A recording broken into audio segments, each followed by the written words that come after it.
ไม่ทรงค่าเมื่อได้เป็นวันที่4เดือนธันวาคมที่1ปี2026เป็นวันติดในตอนใดค่ะมีข่าว2ตอนที่มาเปิ้นเผาตอนที่1โพจ่ายกดเมืองคมตุ่มก้อหนึ่งค่ะล้อมขึ้นขี่ก้าเจ้าหน้าที่ยิ่งไทยในข่าวเที่ยงตอนหนึ่งค่ะในกอก้นจ่าย2ก่อเป็นก้นเมืองคมตุ่มค่ะนะหลู่หลายกั้นจันยาวเข็มนางยิ่งก้อนหนึ่งรู้เสียงตีเมืองไทยเนี่ยค่ะอ่อนตั้งเปิ้นได้ก่อเข้ามาถ่อมด้วยข่าวโหนในอ่อนตั้งค่ะ เมื่อวันที่2เดือนธันวาคมที่1ปี2026นี้มีข่าวเงาออกมาว่ามีผู้จ่ายกดเมืองคมตุ่มก้อนหนึ่งเนาะรวมด้วยเจ้าหน้าที่ยิ่งไทยอยู่หนังคึดๆจำๆเฮ็ดจังได๋คะนะเอากว่าเอามาเนี่ยก็ล้อมขี่ไว้ในกาเปิ้นเฮ็ดจังได๋เกี่ยวกับไปลอกในก้นอันเปิ้นหันใต้หน้าใต้ตาลัดนี่ว่าเมื่อแต่มันได้ก็มีเจ้าหน้าที่ยิ่งไทยก่อหนึ่งเหตุการณ์ที่โรงยาแม่สอดเนาะไล่กึดกาเหี่ยวก็แว่ซื้อหมากจอกดี คิมตางเฮ็ดจังได๋เมื่อพ้องดังนั้นนั่นไหนก็มีโผจ่ายคนเมืองโฮมตุ่มก้อนหนึ่งค่ะมีฝังหางแปลกๆเปิงๆค่ะเนาะไปจ้อมตั้งหลังว่าปักตาด้วยว่าข่องด้วยว่าเฮ็ดไหนอยู่ในเขาเผอว่าซื้อบักจอกเหี่ยวหยาหลีงามเหย้าก็ขึ้นกาเปิดตาได้ฮอกาเสียวก็ปอกขึ้นดีเฮิรนค่ะเมื่อพ้องหนังนั้นนั่นค่ะเนาะตั้งหลังนั่นซ้ำในครบทบหันหลักๆหลายๆไว้เฮ็ดจั่งเนี้ยเนาะเพราะว่าหวายตุ้ยเนี่ยก็เป็นก้นเนี่ยค่ะเนาะพอใจก็นั่นมานั่งไว้อยู่เฮ็ดใดเฮ็ดแลอะโหลมานั่งเนี่ยก็เป็นอันตกอกตกใจเด้ๆค่ะหีบเน็ตแล่นลงกาเสข้องแส้นย้อนตั้งจ้อยเถียมเฮ็ดจั่งใดค่ะ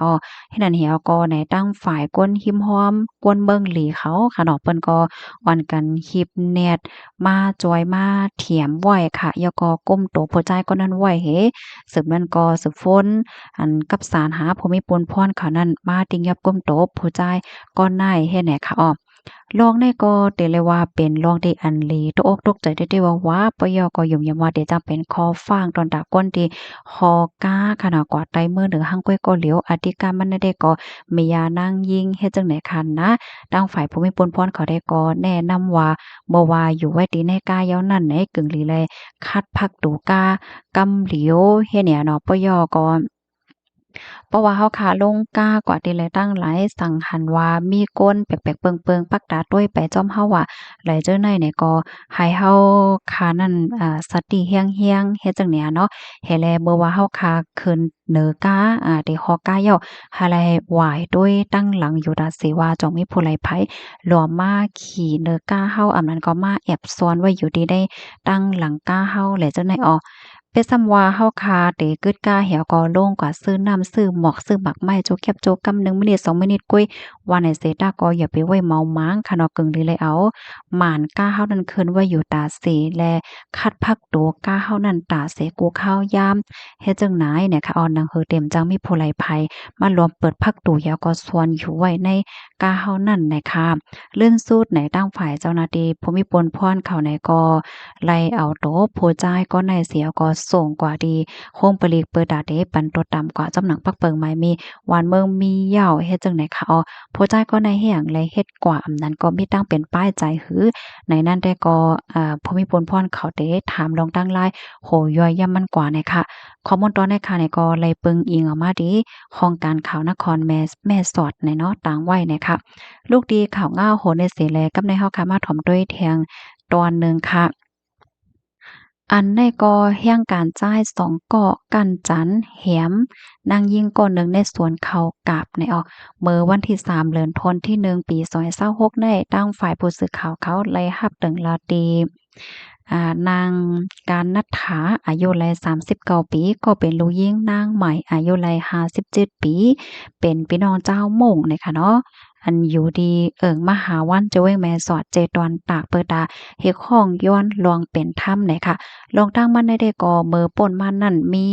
นางใหม่กว่าเฮ็ดสวนเขากาบดีหมู่8พะวอจะเว้งแม่สอดเหี่ยวก็ทุกหญ้าโพจ้ายอันจื้อห้องว่าทนตาอ่องอายุไล50ปีแลอาตืออายุไล41ปีเป็นแห่งการกวนเมืองโคมตุ๋มนะคะออกมา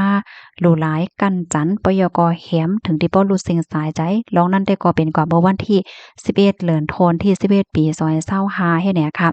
ทางฝ่ายภูมิพลพรที่ห้องปลีกพาวเวอร์เนี่ยก็ไล่รับตึงลัด ว่ามีคนพบโทรผันขับโตเมื่อวันที่12เดือนธันวาคมที่11ปีป่นมานั่นเฮ็ดจังเนี่ยเนาะกำนันภูมิพลพรเขาก็ไล่เก็บซากเศษหลักฐานแล้วก็ลองกดทัด DNA ของผู้จ่ายแห่งการ2ก้อนนั่น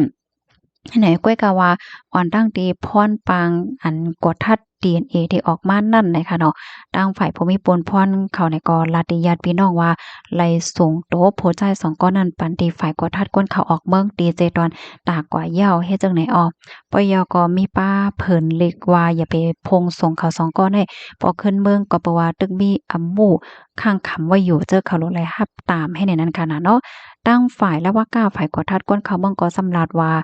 เพิ่นเล็กอันนั้นในสมาเพียวไว้หลังเส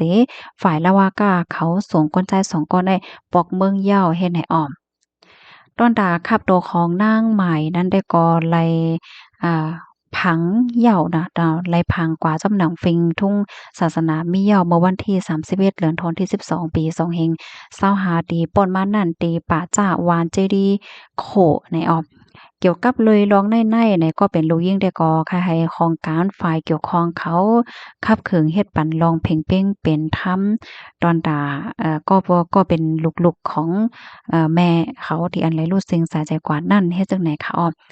ข้าวยามสืบมาเนี่ยค่ะอยู่ดีพมีปนพรตีโฮงปลิกพาวอโคมป้าดังฝ่ายกวาทัดก้นเขาออกเมืองใจตอนตากในก็ไล่เอาดังเอ็นแห้งดังนำดังลายค่ะเนาะเปิดดาเดจ้อมหาโตก้นแห่งการสองก่อในปยก็ไล่คับเคิงค่ะเนาะก็เตกับสืบกับสารทั้งฝ่ายเมืองโฮมตุ้มเปิดเอาโตคาสองก้อได้มาปันตัวดำกว่าไฮไลท์ให้ในนั้นค่ะเนาะอยู่ดีผู้ใหญ่ก้นหลวงเขาเนี่ยก็ไล่ออกความสั่งจ้อมมาค่ะเนาะว่าให้ภูมิพลพรเขาในติดตามจ้อมหาโตก้นสองก้อได้มาปันตัวตามขึ้นไฮไลท์เฮ็ดจังไหนข้อมูลตอนในก็คาเลยปีมาที่ห้องการค้ามติชนออกไว้นะคะข่าวง่าโหในก็เพราะว่าก็อ่านโดยดังหันถึงคอมเมนต์ที่สื่อข่าวไทยได้ก็หรือว่าหือเหย้าในค่ะเนาะหลังๆมาในก็ใกล้ๆมีข่าวง่าออกมาว่าคนเมืองคมตุมเฮ็ดจังนั้นเฮ็ดจังใดว่าเนี่ยอันใดๆเป็นอันดีเอามาสืบเปิ้นแพร่ไว้ค่ะนะอันเป็นเหี่ยวก็อันค่าอำแล้วเอามาสืบเปิ้นแพร่ก็ยังมีเทียงลูกก่อนเฮ็ดจังได๋ค่ะนะหลายก็ได้ก็ออนกันไว้จะอยู่ว่าโอ้เดป้ากันอยู่หยาบกว่าเดียวโยพี่น้องแฮ่งกันก็เฮ็ดได้น่ะเนาะเพราะว่ามันมีข่าวง่าวส่องเสียงจังได๋ออกมาทิๆมันก็เฮ็ดให้เปิ้นโกเปิ้นแฮแหน่เนาะมันก็ว่าเฮียงแล้วไปหาวไปแก้มเป็นแปลกๆเปิงๆป่อนน่านแฮ่แหน่เนาะว่าจังนั้นพี่น้องค่ะรับถอมยาวหันถึงจังหือพองค่ะก็เตรียมมาลัยได้ค่ะนะยินชมโกโกดีรับถอมปานเอ็นปานแห้งค่ะเนาะไม่สูงค่ะ